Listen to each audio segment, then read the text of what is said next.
Hello student, math magician online class में आपका स्वागत है। मैं श्याम कुमार। आज हम आपको बता रहे हैं ग्राफ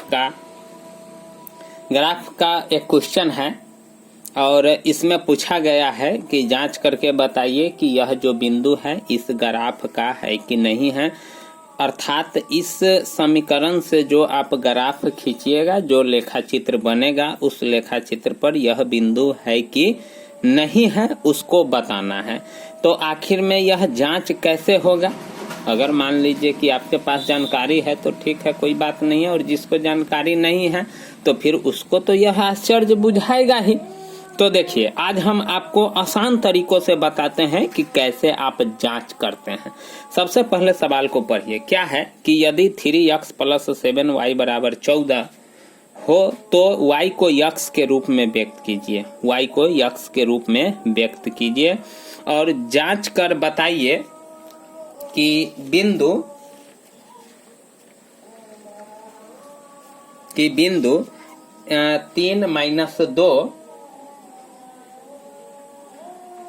इस समीकरण के लेखा चित्र पर है कि नहीं है। तो देखिए, सबसे पहले हम क्या करते हैं कि इसको, जैसे समीकरण है मेरा 3x + 7y = 14, यही समीकरण न है। सवाल कह रहा है x के रूप में व्यक्त कीजिए, मतलब x के रूप में हमको बनाना है, y को x के रूप में बनाना है। तो हम x वाला पद को बराबर के इस साइड लाएंगे। अगर y के रूप में बनाना रहता तो y वाला को लाते यहाँ, लेकिन x के रूप में बनाना है तो x वाला पद को लाएंगे। ठीक, तो चलिए ठीक है, वही काम करते हैं। देखिए, 3x को उधर ले जा रहे हैं बराबर की साइड, तो समीकरण से तो जानकारी आपको होगा ही कि प्लस होता है तो माइनस हो जाएगा। तो 7y बराबर क्या हो जाएगा? 14 - 3x। ठीक, और 7 को भी उधर ले जाएंगे तो y बराबर क्या हो जाएगा? 14 - 3x, और 7 इधर गुना है तो इधर आएगा तो क्या हो जाएगा? भाग। तो यही आपका x के रूप में बन गया और यही हुआ कि y को हम x के रूप में बना दिए। ठीक ना? अब कहता है कि जांचिए कि यह जो बिंदु है इस लेखा चित्र पर, इस समीकरण के लेखा चित्र पर है कि नहीं है। तो देखिए, कोई भी बिंदु होता है तो पहला x होता है, दूसरा y होता है। कोई भी बिंदु आप लिखिए, पहला x होगा, दूसरा y होगा। इसका मतलब है कि x बराबर 3 होगा और y बराबर कितना होगा? -2 होगा। यानी बिंदु मेरे पास कितना है सो देखिए, तो बिंदु है मेरा 3 और -2। इसका मतलब है कि x बराबर 3 होगा और y बराबर कितना होगा? -2 होगा।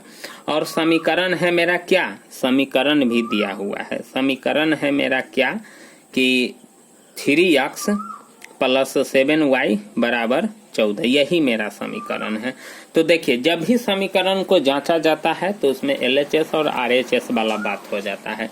देखिए, बराबर के इस साइड जो होता है वह आपका LHS हो जाएगा और बराबर के उस साइड जो होगा वह आपका RHS हो जाएगा।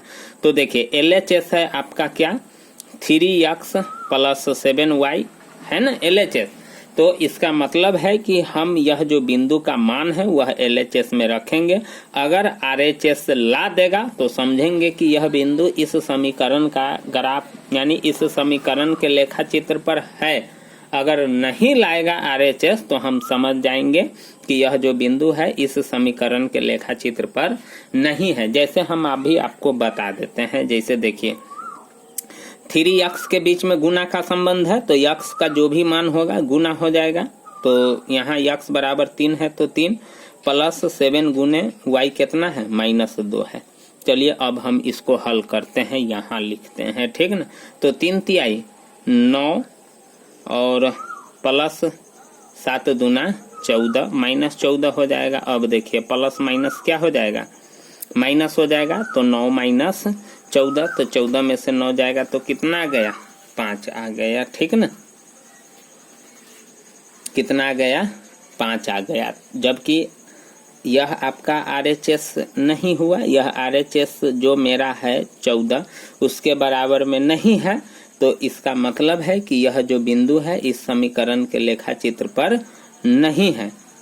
तो यहाँ लिख देंगे कि बिंदु, यहाँ लिख देंगे बिंदु 3 - 2 इस समीकरण के लेखा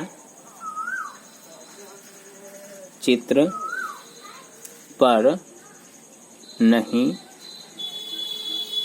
है, और यही मेरा क्या हो जाएगा आंसर। तो इस प्रकार से हम बनाते हैं और हल करते हैं। वैसे आप देखिए 3 तिहाई 9 हो जाएगा और 7 दूना 14, 14 में से 9 घट जाएगा तो माइनस यहाँ जो है ना, यहाँ -5 होगा जो RHS के बराबर में नहीं हुआ। तो इसका मतलब है कि इस समीकरण के लेखा चित्र पर यह बिंदु नहीं है। अगर 14 आ जाता तो हम लिख देते कि इस समीकरण के लेखा चित्र पर है। तो स्टूडेंट इस प्रकार से हल करते हैं। अगर आपको अच्छा लगे तो प्लीज चैनल को जरूर सब्सक्राइब कर लीजिएगा, और भी बेहतर तरीके से हम आपको बताएंगे, और लाइक भी कीजिएगा, कमेंट भी कीजिएगा। थैंक यू, धन्यवाद।